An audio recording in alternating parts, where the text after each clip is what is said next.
Mitra Setia Edukasi PP PAUD dan Dikmas Provinsi Jawa Tengah, selamat datang di acara Educast, Edukasi dan Podcast.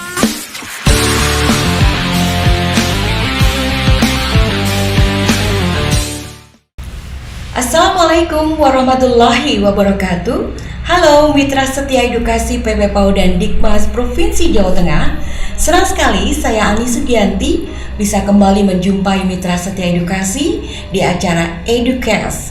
Dan kali ini saya berada di salah satu sekolah penggerak yang ada di Kota Pekalongan, Jawa Tengah. Sudah terlihat kan dari backgroundnya bahwa saya berada di kelompok bermain Rainbow Preschool Kota Pekalongan. Dan saya akan berbincang-bincang dengan kepala sekolahnya yang sangat luar biasa. Beliau adalah Bapak Bambang Dwi Harmoko, Sarjana Hukum. Halo Pak Bambang, apa kabar? Alhamdulillah Bu Ani, selamat datang di Rainbow Preschool Pekalongan. Baik, terima kasih Pak Bambang yang sudah mengizinkan saya dan tim Educast untuk hadir di Rainbow Preschool ini. Dan nanti kita akan berbincang-bincang santai ya Pak Bambang ya, tentang implementasi program sekolah penggerak yang sudah dilaksanakan di Rainbow Preschool ini. Baik, Pak Bambang sudah siap dong ya? Insya Allah siap. Oke, tapi sebelumnya saya tertarik sekali ini dengan latar belakang pendidikan Pak Bambang yang sepertinya tidak ada hubungan ya Pak Bambang dengan pendidikan anak usia ini. Karena saya lihat di sini Pak Bambang adalah sarjana hukum. Lalu apa sih yang membuat Pak Bambang tertarik terjun ke dunia pendidikan anak usia dini? Ya, sangat menarik pertanyaan Bu Ani. Ini ditanyakan hampir di setiap saya lomba pertama. Terus keduanya juga di teman-teman di PAUD. Kadang yang baru kenal saya mungkin otomatis menanyakan seperti itu. Pertama itu yang melatar belakangnya adalah dulunya itu saya itu bekerja di suatu perusahaan. Berhubung istri saya itu sudah bergelut di PAUD, saya itu kadang mengantar istri saya. Sambil mengantar itu saya kadang mendengarkan ada pelatihan, ada parenting, itu saya mendengarkan itu dan lama-lama tertarik. Oh ternyata itu pendidikan anak usia dini bagus untuk kita terapkan juga di keluarga. Itu awalnya. Terus selanjutnya juga memang saya setelah suka di PAUD, saya juga lama-lama ingin tidak seperti sekolah lainnya mungkin ya, yang mungkin banyaknya yang ibu-ibu semua. Nah ini pas kebetulan karena saya cowok, jadi saya ingin menampilkan ada sisi keayahan di PAUD. Ya, jadi biar seimbang ya. Pengasuhannya tidak hanya ibu saja, tetapi juga peran ayah ini ditonjolkan. Lalu, terus dengan itu juga saya alhamdulillah mendirikan sekolah ayah di Kota Pekalongan. Jadi ini adalah cara kami menjawab tantangan. Jadi biasanya itu kalau sekolah-sekolah itu mengadakan parenting itu yang datang ibu-ibu. Iya betul sekali. Ya dengan adanya sekolah ayah ini kita membangkitkan peran ayah terhadap keluarga untuk saling sinergi. Jadi sekolah di rumah dan di itu sama. Oh baik. Iya. Ternyata itu alasannya ya. Pertama kali melihat istrinya dulu. Jadi duluan istri yang terjun ke dunia PAUD ya Pak Bambang. Baru Pak Bambang ikut terjun karena melihat ada sesuatu nih di PAUD yang sangat luar biasa yang bisa digabungkan juga dengan pengasuhan di rumah. Jadi biar ada keseimbangan di dalam pengasuhan, tidak hanya ibu saja tetapi juga ada peran ayah ya Pak. Sampai akhirnya mendirikan sekolah ayah tadi ya. Sekolah ayah ya Pak ya. Baik. Oke Pak Bambang, itu alasannya ternyata Mitra Setia Edukasi. Dan Pak Bambang ini prestasinya juga sangat luar biasa ya Pak. Alhamdulillah. Ya, saya lihat di sini prestasinya juara 1 pengelola PAUD berprestasi tingkat Kota Pekalongan tahun 2016. Kemudian juara harapan 1 pengelola PAUD berprestasi tingkat Jawa Tengah tahun 2016. Dan ada lagi prestasi-prestasi yang lain. Boleh cerita Pak? Prestasinya apa saja? Dulu awalnya saya itu sebelum saya cerita prestasi itu tahun 2013 itu saya sebagai supir. Supirnya tim Jawa Tengah. Jadi kalau saya ngater tim-tim ke PAUD atau LPMP itu saya supir. Dari perjalanan itu saya mendengarkan cerita-cerita teman-teman itu bagaimana semangatnya, terus berjuang untuk Kota Pekalongan. Dan itu saya terinspirasi untuk ikut terjun di lomba. Okay. Terus menjadi saya mulai titik balik itu ikut lomba itu adalah istri ya. Istri itu tahun 2015 itu juara 1 nasional. Oke. Terus itu dia bisa ke Jepang dan lain-lain itu saya tertarik. Termotivasi ya. Ternyata di PAUD itu bisa juga loh berprestasi dan juga bisa jalan-jalan tanpa bayar gitu. Gratis ke luar negeri ya. Tapi karena prestasi. Oke. Gitu. Terus alhamdulillah dari tahun 2015 itu istri juara. Saya 2016 mencoba di Kota Pekalongan itu alhamdulillah juara 1 langsung. Terus di provinsi Harapan 1 provinsi. Terus saya rehat sejenak untuk belajar lagi tentang PAUD. Ternyata masih banyak yang butuh saya pelajari tentang PAUD. Dan tahun 2015 saya mulai tampil lagi. Alhamdulillah juara 1 Kota Pekalongan, juara 1 Jawa Tengah, dan saya mewakili Jawa Tengah di Kalimantan waktu itu juara 1 Harapan. Itu di sana, tapi saya masih tetap fokus di kepala sekolah, di pengelolaan sekolah. Oke, jadi sudah banyak sekali prestasi-prestasinya ya, juara-juara yang pernah diraih oleh Pak Bambang ini. Itu menunjukkan bahwa Pak Bambang itu begitu concerns dengan pendidikan anak usia dini, meskipun latar belakang pendidikannya bukan dari PAUD. Oke, Pak Bambang sudah berapa lama menjadi kepala sekolah di Rainbow Preschool ini? Alhamdulillah sudah hampir 10 tahun ya, karena saya mulai di kepala itu tanggal 1 Maret tahun 2011. Hampir 10 tahun ya, Maret 2011 sampai dengan sekarang, dan prestasinya sudah sangat luar biasa. Oke Pak Bambang, nah Pak Bambang ini adalah salah satu kepala sekolah penggerak yang lolos seleksi di tahap 1 Mitra Setia Edukasi. Dan seperti kita ketahui sebenarnya seleksi sekolah penggerak ini sangat ketat sekali ya Pak Bambang. Harus bersaing dengan ribuan calon kepala sekolah penggerak. Dan akhirnya lolos. Pengen tahu dong saya, perasaan Pak Bambang seperti apa ketika pertama kali dinyatakan lolos sebagai kepala sekolah penggerak? Otomatis bahagia banget ya. Bahagia ya. Karena perjuangannya, prosesnya untuk masuk itu juga bertahap. Sampai saya bilang itu ini ngumpuli PNS ini. Ngumpuli PNS ya. Sering ditanya lagi. Iya. Sampai lulus pun masih ada interview kita. Itu. Terus yang sangat membahagiakan adalah saya dua-duanya lolos. Jadi saya dan istri adalah sekolah penggerak bersama. Wow, luar biasa. Istrinya juga terpilih sebagai kepala sekolah penggerak, Bapak juga. Tapi di satuan PAUD yang berbeda. Kalau Bapak di Rainbow Preschool, kalau istrinya di Rainbow Preschool 2 Stone. Oh, jadi ada 2 Rainbow Preschool. Yang satu di sini, yang satu di Setono. Luar biasa. Dan ini memang ternyata suami istri prestasinya luar biasa ya. Alhamdulillah, Bu Ani. Iya. Ada yang mau disampaikan lagi tadi? Ada yang sangat spesial Bu Ani, karena waktu kita mendirikan PAUD Rainbow ini tahun 2011 ini kita ceplok itu menggunakan metode proyek.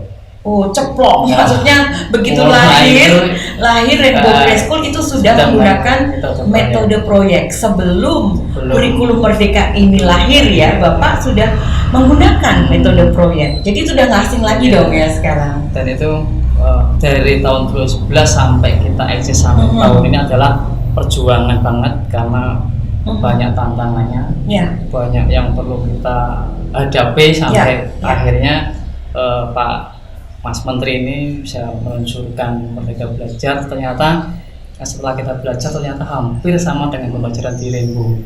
Jadi ada rasa bahagianya kita bertahan sampai sekarang ini, sehingga ternyata sekarang banyak yang mengikuti dan belajar bersama-sama metode proyek ini. Sip, ini yang sangat menarik. Kalau di sekolah-sekolah lain biasanya akan ada perubahan yang sangat signifikan, karena biasanya TK-TK itu menggunakan metode konvensional begitu ya. Sehingga ketika harus ada pembelajaran dengan paradigma baru yang berpusat pada anak, mereka agak-agak sedikit kaget gitu Pak. Betul. Tapi ternyata di Rainbow Preschool ini sebelumnya juga sudah menggunakan metode proyek. Jadi tidak terlalu kaget gitu istilahnya. Tapi tetap aja ada perubahan ya, karena kita sekarang ini menggunakan kurikulum Merdeka. Sedangkan sebelumnya kita menggunakan kurikulum 2013 tahun.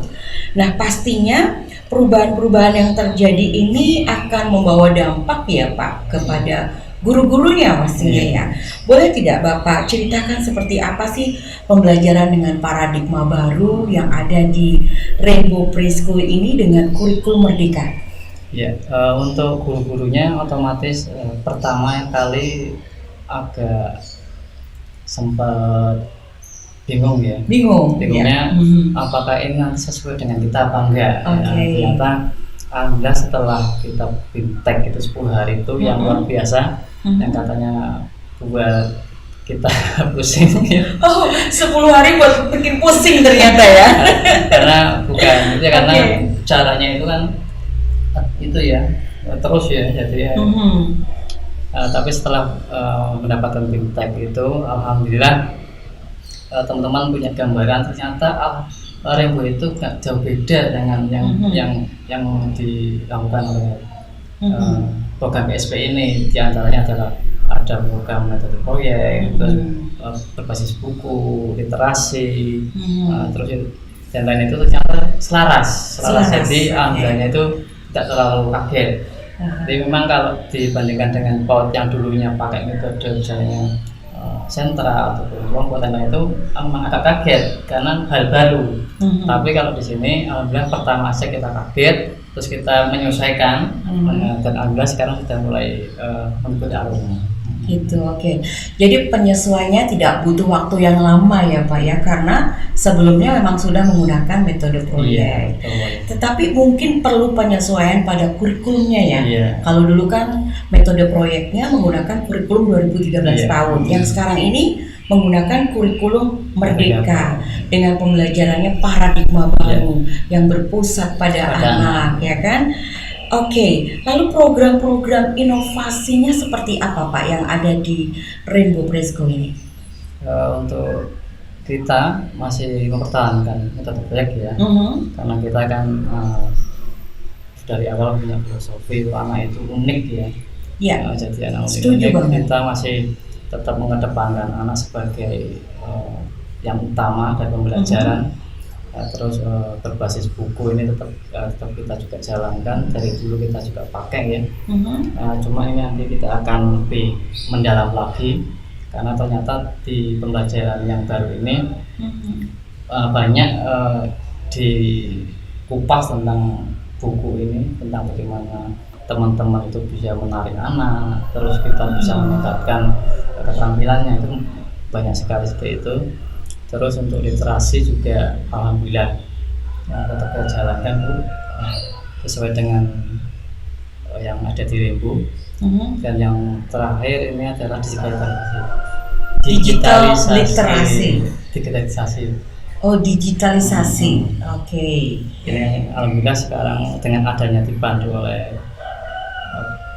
kemarin setelah kita PSP ini kita sudah punya dapat hadiah itu ya, termasuk hadiah seperti wilayah, terus laptop, itu kan alhamdulillah banget kita bisa memanfaatkan itu. Yang dulunya kita sewa sekarang sudah ada, jadi kan luar biasa, dan anak-anak pun jadi lebih senang dan kreatif lagi.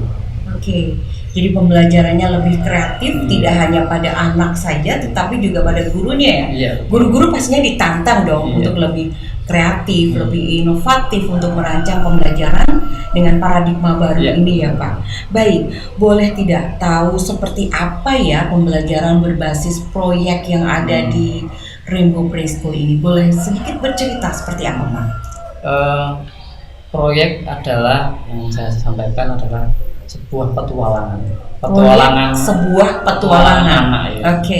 Petualangan anak untuk meneliti sesuatu, terus dengan dia menciptakan idenya, menciptakan yang ingin dicapai topiknya, terus mencari solusinya dan melalui proses. Nah itu yang bisa Kalau di proyek itu seperti itu. Kalau di Rainbow, jadi awalannya kita biasa menggunakan buku dulu untuk awal anak itu bisa merangsang dia untuk berimajinasi.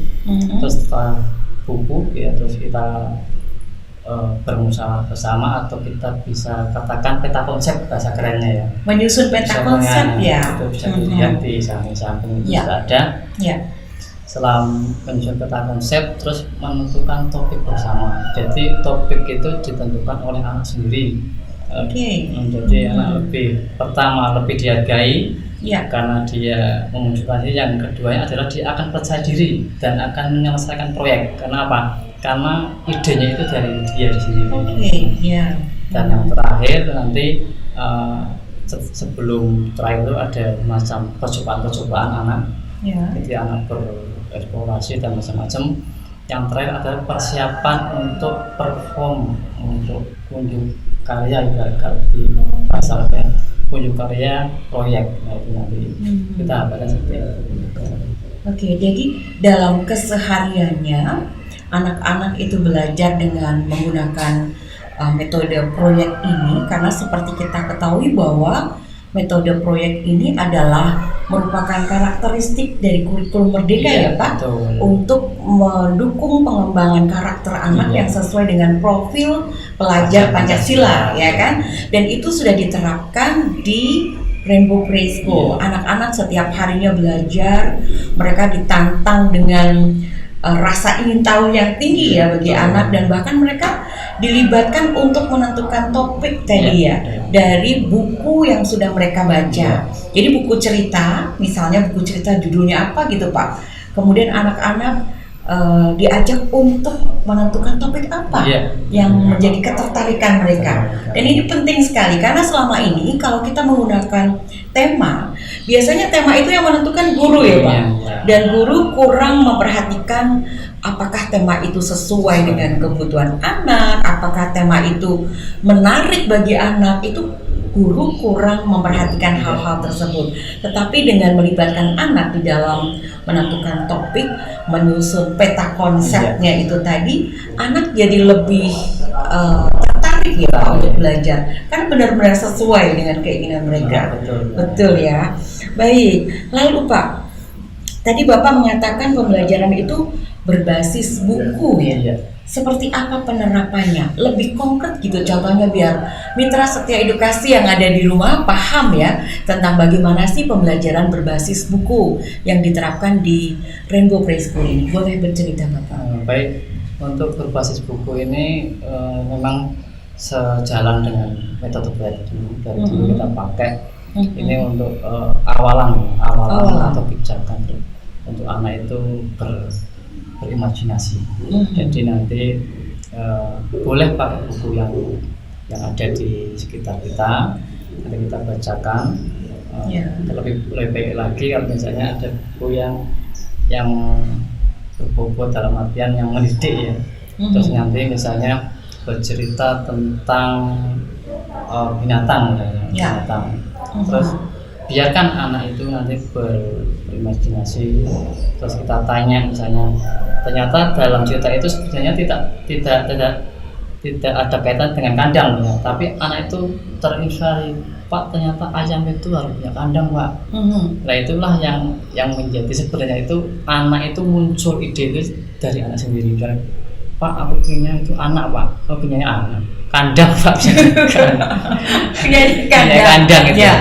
Kandang nanti bukan kita proses ke ayamnya, tapi nanti membuat kandang proyeknya. Di awal seperti itu. Jadi dari misalnya cerita tentang binatang, ayam, kemudian anak ini berpikir lebih luas lagi ya. Kadang-kadang ide-ide anak ini luar biasa loh Pak ya. Yang kadang-kadang kita kaget, kok bisa ya mereka berpikir seperti itu. Dari ayam aja mereka berpikir, oh ayam itu butuh kandang Pak untuk tempat tinggal. Kalau begitu bagaimana kalau kita membuat kandang? Dan itu bisa menjadi proyek ya, anak membuat kandang. Baik. Dan tentu saja buku-buku yang disediakan di sini banyak ya Pak ya, sesuai dengan kebutuhan untuk bisa menjelaskan kepada anak topik-topik apa saja yang bisa mereka pelajari. Betul. Koleksi buku yang Bapak sediakan di sini itu dari mana didapatkannya? Ada yang kita cetak sendiri, ada juga kita menyediakan karena kita beli ya. Terus yang ada juga karena kita juga punya program literasi. Ya. Alhamdulillah juga tahun 2018 kita juga mendapat penghargaan dari Kemendikbud ya. Untuk Kenas Baku itu kita juga menerbitkan beberapa buku. Buku itu ada itu ada Keluarga Al-Ibad, ada Guru Bercerita dan Ayah. Buku bercerita itu di dalamnya itu ada pembelajaran yang bisa kita angkat sebagai proyek. Jadi kita ceritakan kepada anak, dan itu otomatis akan lebih bahagia lagi. Anak itu akan menyelesaikan proyek. Karena apa?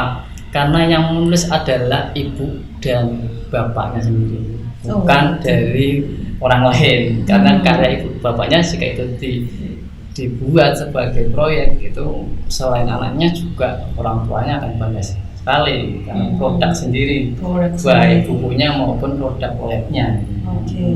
Jadi buku-buku itu sebagian ditulis oleh guru atau orang tua? Ada yang guru, ada juga orang tua. Ada yang guru, ada yang orang tua.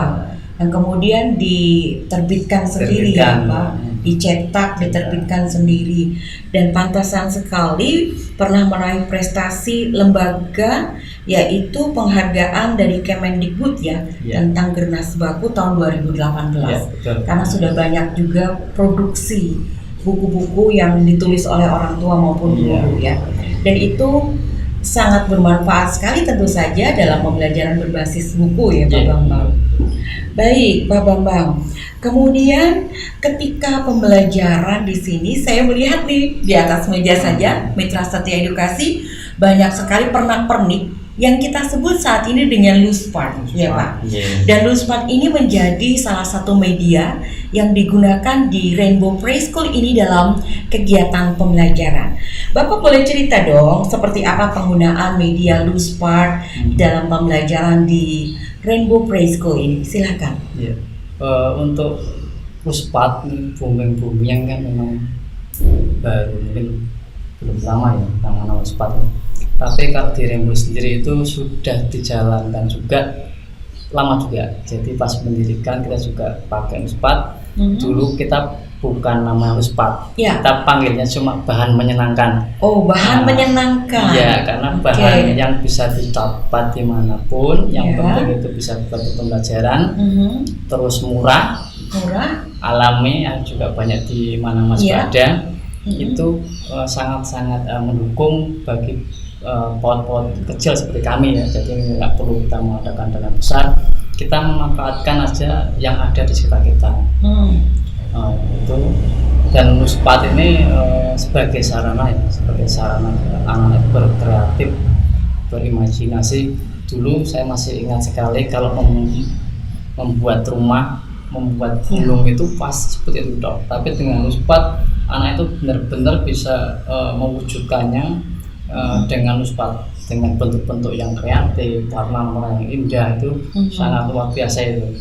Dan dengan Loosepart itu juga mengajarkan tentang literasi juga, karena di dalamnya itu kita bisa belajar, ada bisa menulis dengan Loosepart kecil, dengan kayak buah-buahan, biji-bijian, itu sangat luar biasa itu. Itu kalau di dunia psikologis itu sangat-sangat baik sekali, karena tidak hanya berubah saja, dia bisa menyusun titik sampai hanya itu sampai ke detail itu. Jadi untuk Loosepart ini alhamdulillah tetap kita pakai untuk kegiatan anak belajar. Jadi media Loosepart yang digunakan ini mendukung pembelajaran berbasis proyek ya Pak, yang ada di Rainbow Preschool. Memang benar Mitra Setia Edukasi, Loosepart ini kan hanya nama saja, dan ternyata KB Rainbow Preschool ini sudah menggunakan bahan-bahan pernak-pernik yang bisa diperoleh dari sekitar ya Pak ya, tidak perlu membeli. Misalnya seperti potongan-potongan kayu seperti ini ya Pak, pastinya banyak sekali ya bisa diperoleh di itu cemara. Cemara ini pohon bijinya aja.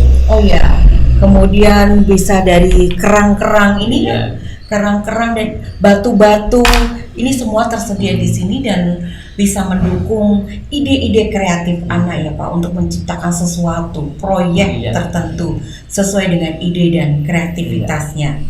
Kalau guru-gurunya sendiri bagaimana Pak? Apakah kesulitan menggunakan pembelajaran dengan media LoSPART ini? Alhamdulillah malah senang ya, masa tertantang. Kadang Pak Bambang ini ternyata anak-anak minta ya bentuk seperti ini ya, terus dari teman-teman itu kadang jalan-jalan kemana, terus mengumpulkan. Dan juga ternyata dari setelah kita setiap hari Sabtu itu teman-teman ngajak Bapak Ibu itu belajar bersama tentang LoSPART, itu Bapak Ibu dari Walim itu malah ternyata membawa LoSPART dari rumah ke sekolah untuk mendukung program-program di sekolah dengan iuran seadanya, bahan bukan uang gitu. Bahan ya? Bahan bukan uang. Jadi ternyata pengumpulan LoSPART-nya pun dengan berbagai cara ya Pak, gurunya, dari orang tuanya, mungkin ketika di jalan ketemu, ini bisa loh jadi LoSPART gitu ya, bisa loh kita manfaatkan sebagai media pembelajaran. Luar biasa, dan anak-anak juga lebih tertarik pastinya ya Pak ya. Nah kalau di sekolah lain seringkali sih guru-gurunya yang memakai pembelajaran konvensional, sebelumnya metode konvensional, mereka merasa kesulitan harus menyediakan LoSPART. Padahal gampang sekali ya. Ada 7 komponen LoSPART yang bisa mereka dapatkan di sekitar kita gitu kan. Dari yang komponen bahan alam ya kan, kemudian plastik, kaca, kemudian kayu dan sebagainya. Dan itu sebenarnya mudah diperoleh. Bahkan di Rainbow Preschool ini juga orang tua ikut membantu ya Pak tadi dalam menyumbangkan bahan-bahan pembelajaran LoSPART ini. Baik, Bapak, saya dengar di sini juga pembelajarannya menggunakan metode atau pendekatan STEAM ya, pendekatan STEAM yang diterapkan di KB Rainbow. Seperti apa penerapannya? Pendekatan STEAM untuk menggunakan dengan STEAM ini sebenarnya sudah include ya dengan pembelajaran kita sehari-hari, sudah include karena sudah ada sains-nya, sudah ada teknologinya, sudah ada engineering-nya, sudah penataan juga kita sudah diajarkan bersama untuk menata. Jadi ada seninya juga, dan ada juga untuk unsur literasinya, ada matematiknya. Kadang yang ditanyakan oleh teman-teman, Pak Bambang, kalau dengan pakai STEAM itu nanti anak bisa baca enggak? Padahal dengan STEAM itu anak-anak malah luar biasa kreatifnya. Karena di dalam STEAM itu sudah komplit, apalagi kita cuma provokasi aja mereka sudah tahu. Dengan berbagai macam menggunakan LoSPART itu nanti juga dia otomatis bisa baca, itu bisa dengan menggunakan alat-alat yang sudah ada. Jadi untuk STEAM itu sudah include dengan pembelajaran kita. Jadi sudah pembelajaran yang dilakukan ini bermuatan STEAM ya Pak? Betul. Ada sainsnya, ada teknologinya, kemudian ada engineering, art dan matematiknya. Jadi jangan khawatir Mitra Setia Edukasi, khususnya para orang tua, jangan khawatir kalau pembelajarannya dilakukan dengan bermain, berpusat pada anak, menggunakan pendekatan STEAM. Jangan khawatir kalau anak-anak tidak bisa calitung ya Pak ya. Justru di sana anak akan menggali kemampuan untuk membaca, menulis, berhitung dengan cara yang lebih menarik. Dan yang terakhir Pak, sebelum kita tutup materinya tentang edukasi ini, dampaknya seperti apa bagi anak-anak Pak terhadap capaian pembelajarannya? Untuk pembelajaran ini otomatis anak menjadi lebih senang, kreatif, dan lebih dihargai. Karena kita mengutamakan anak, jadi anak itu seperti dikasih peluang untuk menyampaikan idenya, terus menyelesaikan proyeknya. Jadi anak itu lebih senang, lebih semangat untuk sekolah tentunya. Jadi dampaknya sangat luar biasa. Mitra Setia Edukasi, anak-anak menjadi lebih kreatif, lebih senang, lebih dihargai. Itu yang penting ya. Dan sehingga capaian-capaian pembelajarannya pun akan bisa tercapai lebih maksimal. Begitu ya Pak? Betul. Baik Pak Bambang, terima kasih sekali. Kita sudah berbincang banyak tentang implementasi program sekolah penggerak di Rainbow Preschool ini. Sama-sama. Semoga memberikan inspirasi dan motivasi bagi seluruh mitra setia edukasi PP PAUD dan Dikmas Jawa Tengah. Terima kasih Pak Bambang. Terima kasih Bu Ani. Ya, semoga sukses dan Amin. sehat selalu. Baik, mitra setia edukasi PP PAUD dan Dikmas Provinsi Jawa Tengah, itulah bincang-bincang saya dengan Pak Bambang. Beliau adalah kepala sekolah dari Rainbow Preschool di Kota Pekalongan ini. Semoga memberikan inspirasi kepada seluruh mitra setia edukasi untuk memajukan pendidikan di Indonesia. Dan sebelum menutup edukasi ini, saya ingin menyampaikan sebuah quotes dari Ki Hajar Dewantoro. Apapun yang dilakukan oleh seseorang itu hendaknya dapat bermanfaat bagi dirinya sendiri, bermanfaat bagi bangsanya, dan bermanfaat bagi manusia di dunia pada umumnya. Terima kasih, saya Ani Sugianti. Pamit mundur diri dan sampai ketemu lagi di Edukes selanjutnya. Wassalamualaikum warahmatullahi wabarakatuh. Waalaikumsalam warahmatullahi wabarakatuh.